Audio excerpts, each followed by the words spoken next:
Hey everybody, it's Christy, and today I'm interviewing one of my girls, one of my coaches, one of my friends, Jill Sanford from Sanford Fitness or JA Fitness, right? JA Fitness. So, because your middle name's April, right? So Jill April Fitness. So here we go. So Jill has recently completed her holistic nutrition program, which is super exciting. And the reason I love this kind of program is because not only does it teach us about fitness and supplements and food, but it really dives into things like hormones, which people don't give enough credit when it comes to fitness and overall wellness. And so what I wanted to do today was interview Jill, talk a little bit about her, first of all, so you guys can get to know her, her background, what she took away from her program, but also a really cool challenge that she has coming up starting in March. So we're going to get right into it.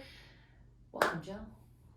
Hello. So let's start with just giving us a little bit about you. Obviously, we know you're a personal trainer, you work here at the studio, but give us a little bit more about what you do, what JA Fitness is about, and how you got into the holistic nutrition part of it. So I did the 2-year program at NATE. Came out of it very unsure of where I wanted to be, what I wanted to do. 2-year personal training program. Yep, 2-year personal training.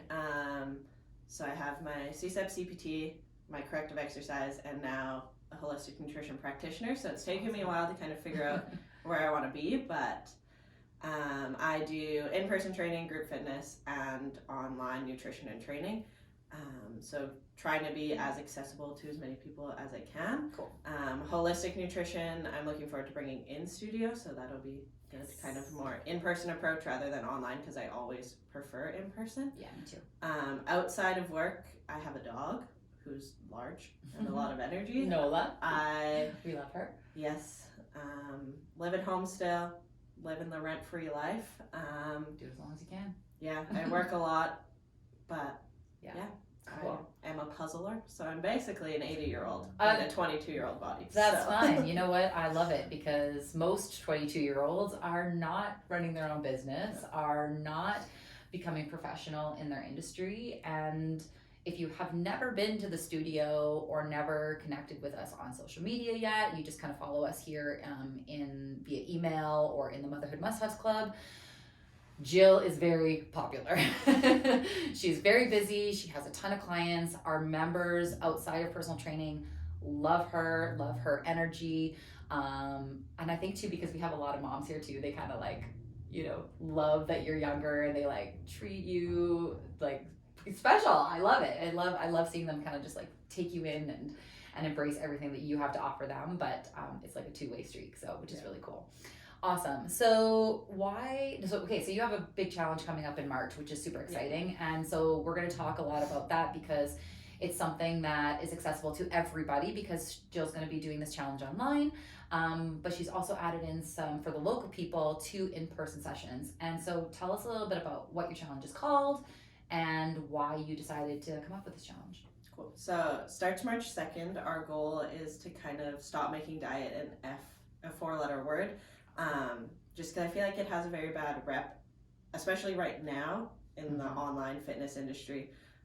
People tend to associate dieting with yo-yoing and bad habits, and you'll never be able to maintain it. And I do think that's true to an extent, but there's also a way to diet that is healthy and maintainable in the long term. And there is a time and a place for diets. And I tend with my clients to call it a lifestyle rather than a diet. It's just kind of a easier word to bring across, but nonetheless, if you're changing your nutritional habits, you're changing your diet. It's a diet, exactly. And it doesn't have to be a negative thing. So my whole goal is to kind of teach you guys how to be able to figure out your diet and your lifestyle and your nutrition without having to make those huge changes, without having to cut whole food groups, and kind of teach you how to cater your food and your lifestyle to what your body actually needs, what your hormones need, what phase of life you're in, cool, all that kind of stuff, and a lot about getting a grasp on your cravings, because we see cravings as,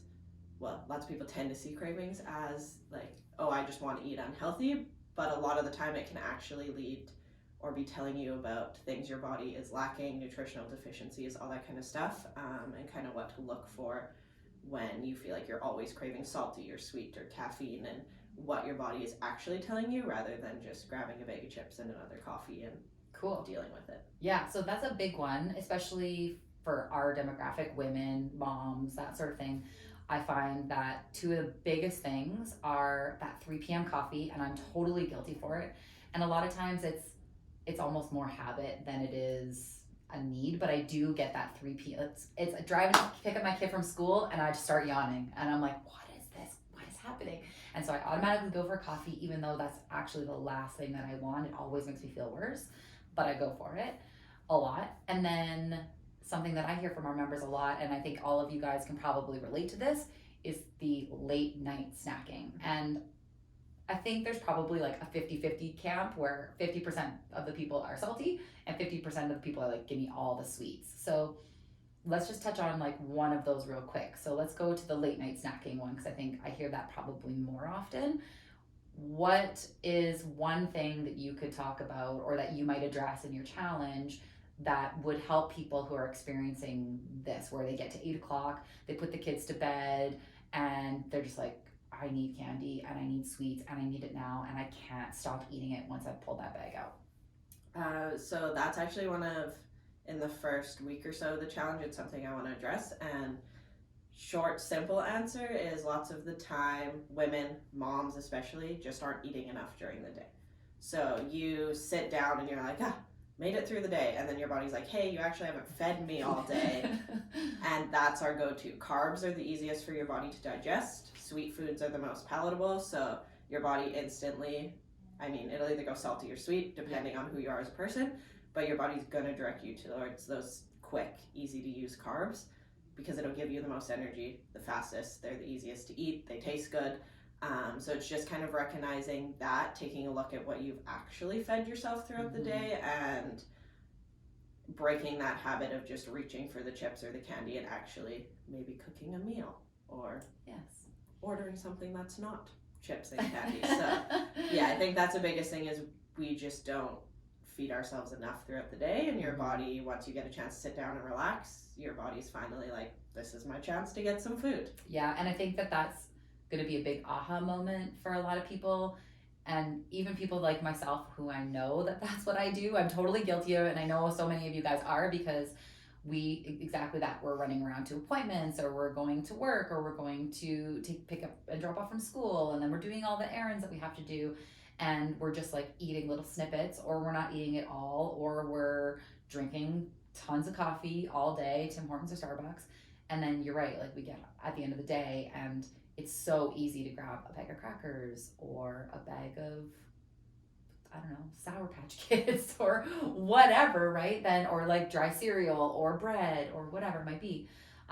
Whereas if we just, stop. So I think that's going to be a real big takeaway for a lot of people, is recognizing like, yeah, you're right. I am not eating enough, and this is literally what my body's like screaming at me for food. So yeah, because you and your 5-year-old kid have different nutritional needs. So if you eat what your kid eats, you're gonna be hungry. And we all know we do. Actually, I'm pretty good at that. I'm pretty good at not eating what my kids eat. My kids eat what I eat. It's been going pretty good. But on whole, I think moms get into that problem. So why do you think, and I think we can have a really good conversation about this, because we both feel the same way about how the fitness industry has made the word diet a 4-letter word, and really shames even some of us fitness professionals for using the word diet. Why do you think that diet has become this like 4-letter word? I think there's just so much out there and so many extremes to everything, between the competition world and diets like keto or whatever the popular diet is at the moment, that just aren't maintainable. So people see changing your diet as changing what you eat as a whole, when it doesn't necessarily have to be that way. And people do the keto diet for 2 or 3 months, and then they stop and they're back at square one, and you get in that yo-yo cycle. So I think we've just kind of canceled dieting as a whole. Like, people are like, just don't do it ever. It's never going to work, when I don't think that's necessarily true, depending on how you approach it. And I also think the fitness industry has shifted a lot to more of lifestyles, which is totally me, and I totally agree with that. But diets can fit into a lifestyle. But I always say, your diet should fit your lifestyle, not fitting your lifestyle to your diet. Agreed. And being realistic about your goals and what you want to do. But there's just so many extremes to everything that we've all seen, and that's what you see on social media is like the really bad or the really good. You don't really see the in between maintainable, this worked but over a course of years or months, rather than I lost 20 pounds, gained 30 back. Yeah, totally. And that's just it. I think a lot of people don't understand the actual science behind the benefits of things like keto for some people, or during different times of the year, or like obviously we live in Canada. There's 4 feet of snow outside. It's freaking cold today. I don't know where all of you guys are, but a lot of you are probably in the same situation. We don't have the same access to fresh foods and vegetables and fruits and that sort of thing right now. So obviously our diet's going to change in the wintertime than it will in the summertime. And that's fine. But understanding those like revolutions and cycles and how to balance them out to make a complete diet that fits everything, right? Like our lifestyle goes so far beyond just being busy and being active and maybe having a pre-existing condition that requires us to eat a certain way. We have to look at all the factors, and that's where we live and our financial situation, all those things. But regardless, I think, and do you agree that no matter what financial status you're at or where you live or whatever, chances are you can find a diet or healthy lifestyle that is healthy and maintainable for the most part. Yeah, I agree. And I think it's finding and having someone to teach you those tips and tricks and ins and out of the diet world without feeling like you just have to listen to so-and-so on Instagram because it's what worked for them. And I don't think there's enough education out there about what dieting can be and what it can do. It's just all about, right now, specifically about the negatives of dieting, when I think there is a huge side of it that is positive for a lot of people and can work for a lot of people. Agreed. I think any kind of change, and especially with our demographic, with moms out there, I think even just knowing how to change your diet so that you have more energy, so that your skin gets better, so that your hair doesn't fall out as much, or whatever it might be. Like there's just all these different things, and is that really what the holistic nutrition program focuses on or highlights are things like that? So it's more leaning away from like the, oh, take this, it'll fix it, and more like, hey, incorporate this into your diet and it'll actually solve the problem, not just kind of make up for whatever we're missing. And yeah, it just teaches how to have a more natural diet and lifestyle without, I mean, same thing. We live in Canada, so Christy's probably the same boat as me. We take a lot more supplements in the winter. Yes. Because we don't get sunshine. Yes. And so we have to take things to make us feel good and feel energized. And there is lots of supplements I do recommend, but it's knowing what to take, when to take it, when to eat food to give you energy, and maintain your energy, and kind of know how to space out your day without just drinking your 5th coffee of the day. So it's more natural, whole approach to figuring out your diet. Cool. So if somebody was out there and they said, well, I think I eat pretty well, I feel okay, I don't know that I really have any issues, what could they still take away from this 4-week program from you if they feel like they're doing okay? I personally take a look at your lifestyle as a whole. So between your fitness routine, your diet, all the things you have to do throughout the day, everything, and kind of help you build a better routine. So even if you feel like you're like, I'm almost there, but I'm not quite, and I'm just not sure what I need, I guarantee there could be something as simple as how much water to drink, or it could be something as hard and complex as timing your carbs throughout the day. I guarantee there's something in between those two things that you're going to be like, hey, I don't do that. Cool. Or I didn't know that. And I kind of want to cover everything from step 1 to planning your day as a whole. So yeah, even if you feel like you're almost there but not quite, there's probably going to be some little things we'll touch on that'll kind of spark that little thing in your brain to be like, that's what I've been missing. So. Awesome. And so you deal a lot with what to do, but also the mindset behind why you do it. That's really the overarching theme of this whole challenge, right? Yeah, cool. And so for those people that are not local, will you be recording the live sessions here so that we can share it with anybody that registers in the challenge but can't make it to the live? Yeah, we're gonna record them. There'll be a private Facebook group for everyone in the challenge, so it'll be posted up there. You can watch it whenever it's convenient for you. Obviously, I would love to see you in person, but that's not always doable. So we're going to try to make everything as accessible as it can. You can always reach me throughout the challenge through the Facebook group, through email, through Instagram, whatever you need at whatever point. So yeah, the in-person is totally optional. If you can't make it, I understand, but it will be recorded and we will get it out there for all of you. That's fantastic. And what kind of tools do you have? Any do you have a guidebook or any kind of tools that you're going to be providing to the challengers when they sign up? Yeah, so right when you sign up, you're going to get an intuitive eating PDF. And if you don't know what that means, it basically means how to listen to your body and eat what it needs without having to track calories or macros. So you're going to get that right off the bat. It has so many like tips, tricks, supplements, all that kind of stuff. It's kind of the simple version, but still going to provide you with a lot of basic info. And then as we move through the challenge, I'm going to touch on everything that's in that, but that'll kind of be your day one. Start here, incorporate what you feel like you need, whether it's a vitamin you don't take or how much water you drink. And then as we move through the 4 weeks, I'll kind of elaborate on everything that's in it. Wonderful. And what's the cost for the challenge? So it's $47 if you're a member at the studio. Awesome. And that includes the two in-person sessions plus everything online. Which is amazing because a 1 hour session with you period is $75.